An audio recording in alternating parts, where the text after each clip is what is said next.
Bill, thank you so much for joining us today. On behalf of the Warren Alpert Foundation and the Warren Alpert Selection Committee, I want to thank you for helping us celebrate the award going to Wes Sundquist, Thomas Chilar, and John Link. I'd like to start out with an overarching question, and that question is, do you think that lenacapavir is the game changer that we've all been waiting for? Well, Lenacapavir is a great new tool. It's not a tool that will bring the epidemic to an end, but there's a large group of patients that we think will be able to protect themselves with the initial product, which is the twice yearly, and then there's ongoing work that will get us the once per year form of lenacapavir, most likely in the next 3 years or so. So it will bring down the disease burden through prevention, and a fantastic new tool. It will still have people getting infected, and of course, we have a lot of people living with HIV, and even when they comply with their medicine, the negative health effects that they have to deal with. I'd like to now move on to another question that has to do with cost. The cost of lenacapavir is quite staggering, measured in the thousands of dollars. On the other hand, the cost of goods is estimated to be in the tens of dollars.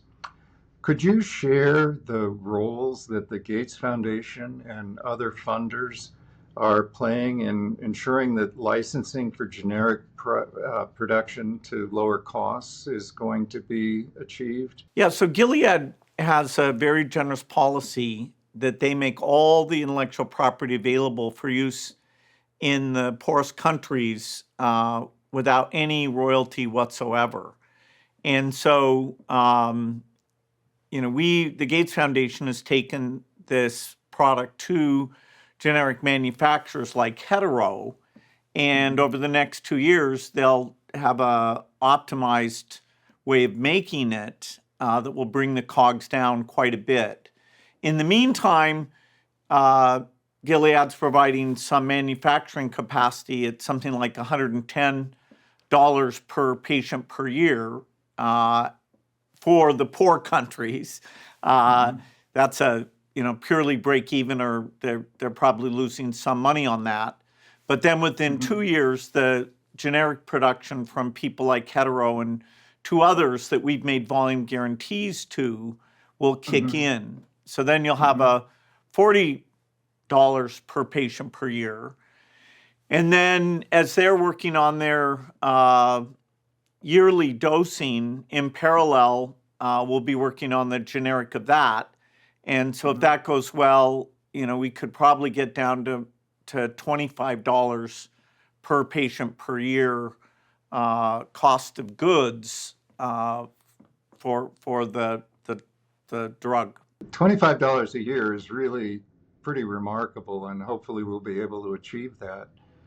I'd like to move now to another question about equitable access and equitable distribution. Clearly, lenacapavir has the potential to have a huge impact on transmissions, but the question is, how do we accelerate and ensure equitable access and equitable distribution of the drug? And as part of that, the need for additional infrastructure, particularly given the recent cuts that have been made from donor countries really across the globe. Yeah, so the HIV treatment is undergoing a very gigantic set of cutbacks from the rich countries that are not funding these activities at the same level. And so, even to be able to afford the medicines for the people who are HIV positive and to have the wraparound services, that's going to be very difficult. But at the same time, we want to reduce the number of new people getting infected by using tools like this one. The history here is that we've had daily dosing protection for a long time, things like tenofovir. And the uptake in certain rich country markets of that was actually pretty good. But in the places where you have most of the HIV, including in Africa, the daily dosing had very modest uptake. Then, we briefly had a product, fairly expensive product, which was a 2-month treatment called cabotegravir, which of course we funded all the trials for that, and we're getting the price of that down. That never really got to large numbers. So the big focus now that the approval of lenacapavir's come through, which is just fantastic, is to get there to be high uptake. And although we're not absolutely sure, we think that the twice yearly and eventually the once yearly, that say in South African townships, if we put the right funding on the delivery, that we could get very high uptake. We don't know that for sure. And, we have to admit that the daily protection, we were over optimistic about the uptake we would see of that tool. But this tool is, dramatically easier. The stigma, the difficulty, going in twice a year is a lot easier than carrying pills around that will end up being quite visible and that really had very low adoption. Next, I'd like to ask you about how you see lenacapavir fitting in with the other drugs that are either available right now or coming online, like cabotegravir and like the new oral drug that the Gates Foundation has been helping Merck to develop, Merck 8527. How do you see those drugs affecting the calculus in terms of the role that lenacapavir will play? Yeah, so another tool that's a little bit further down in the pipeline is the Merck oral preventative, which looks like it'll be monthly. And we think we can drive the cost of that down to probably $3 to $5. So that's going to come in and be complementary to lenacapavir. They're both really fantastic products.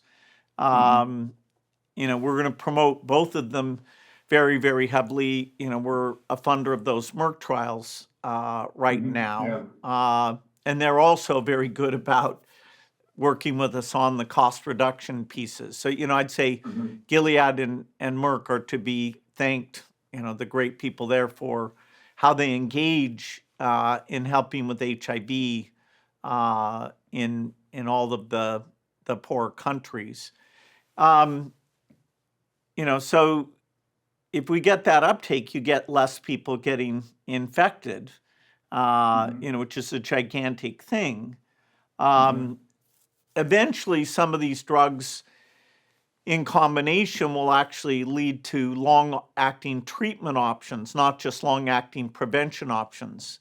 And so that treatment piece, may make it easier for patients and improve compliance of being on treatment and lower the cost of treatment, which would be very, very helpful at a time when we're experiencing these gigantic funding cuts. I'd also like to ask you about vaccines and what your perspective is on the need for a vaccine and the need for continued investment in the development of an HIV vaccine.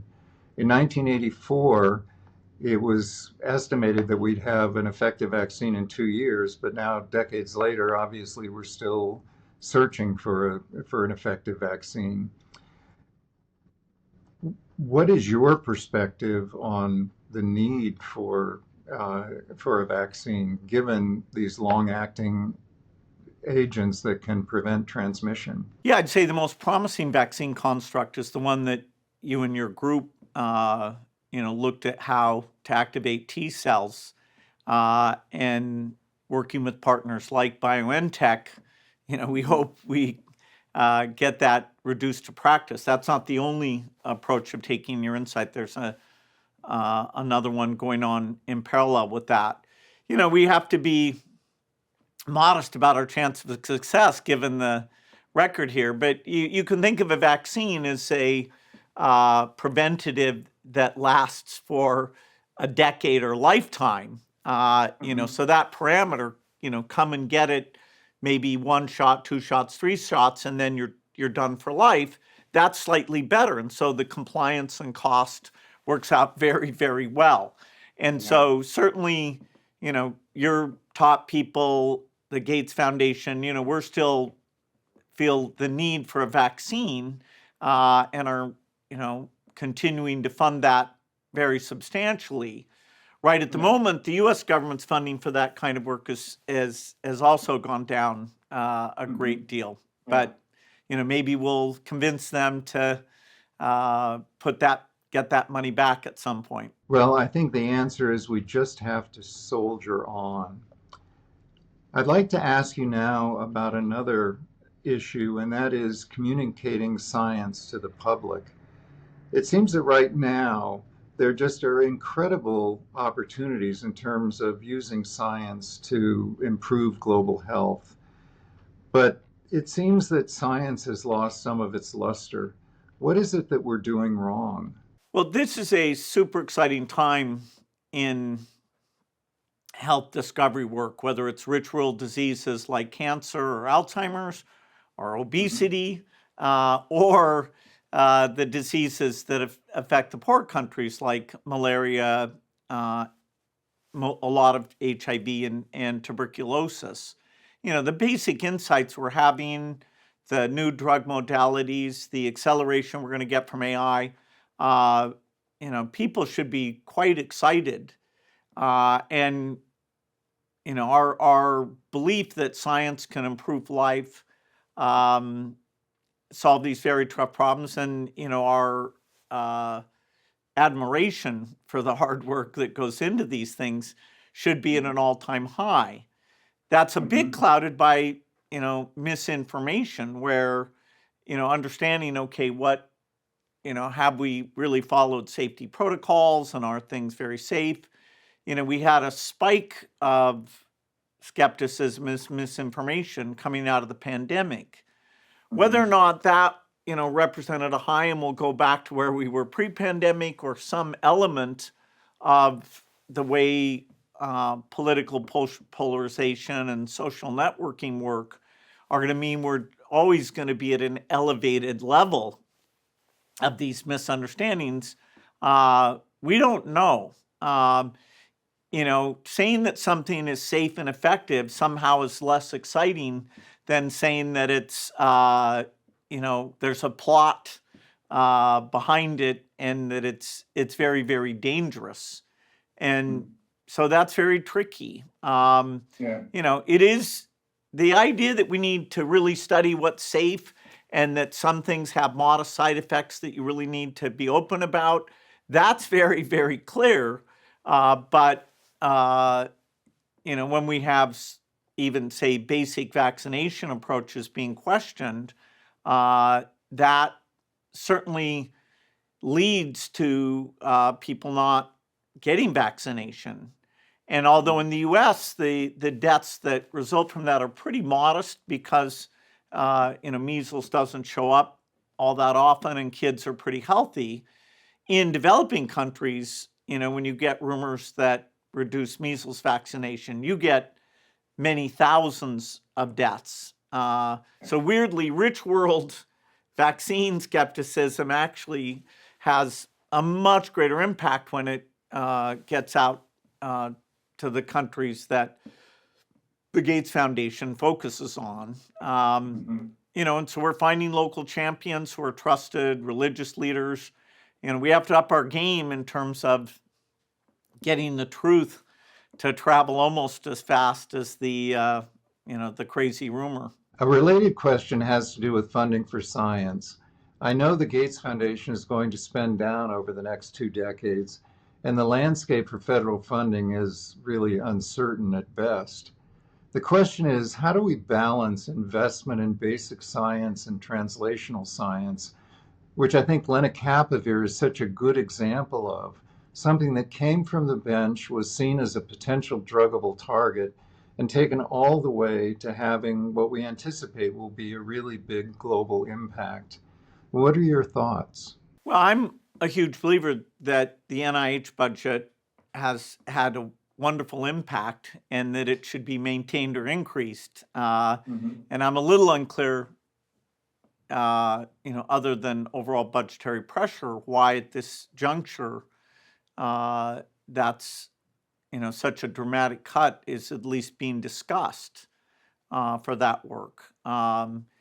This is a magic period in biology, and we still need the research component that drives these the deep understandings that allow somebody like Gilead then to take that and turn it into product. So, the researchers who did this work are amazing, and the product people. This is how medicine, what it looks like at its very, very best, particularly when you say, okay, let's make sure it's accessible to everyone, as is being done here. Since we have large fortunes, and I think substantial portions of those should go to philanthropy, hopefully that is there to increase money for scientific research. I mean, for the Gates Foundation, we spend about $3.5 billion a year supporting scientific research. So we're balanced. We fund research, but then we fund delivery of the vaccines or drugs or whatever the intervention is. We think both are very important. But I wouldn't say that philanthropy in any way is going to fill in for the government not being there. The scale of the government research, National Cancer Institute, National Institute of Aging, National Institute of AIDS and Infectious Disease, you'd sort of think that after a pandemic, that the willingness to think, okay, how do we make better diagnostics and antibodies and drugs? How do we do better surveillance? You'd think the funding for that, would be up, which in some places outside the United States it is, but the United States has been such a high percentage of the funding in this area. The one that's significant that is coming up, but not anywhere near as big is China. China is contributing to health research far more than they were even just 5 years ago. But it doesn't fill in for the leading role that the U.S. has always played there, and with any reasonable allocation, it'll continue to play that leading role. I also want to ask you one final question, if that's okay. You write a newsletter called The Optimist, and I think you frequently said that you're an optimist. I think right now we're all due for a dose of optimism. Can you share with us what you're optimistic about now? Well, almost every problem that the Gates Foundation works on, better seeds for farmers, better livestock, better advice for farmers about weather and soil, taking the latest AI tools and making them available so that this poor farmer in Africa has access to even better information than the richest farmer in the U.S. has today. That is super exciting. Getting medical advice, in Africa, most people never meet what we call a doctor in the United States. And so the idea that as we get the reliability up, and we're funding support of all the African languages, so you can be talking with this simple feature phone and getting, great medical advice. If you combine those delivery challenges, which use AI, with the product innovation, better seeds, better livestock genetics, vaccines for HIV, TB, and malaria, which I do believe that, the question is it, 10 years or 15 years, I think we will have those phenomenal tools. And so, people have seen things like GLP-1 drugs, they've seen things like statins, cancer, we make incremental progress, but there's so many new ideas that I think you could say are going to accelerate that. So gosh, science is working. The combination of basic research from the private sector will improve the human condition more in these next 20 years than any time in history.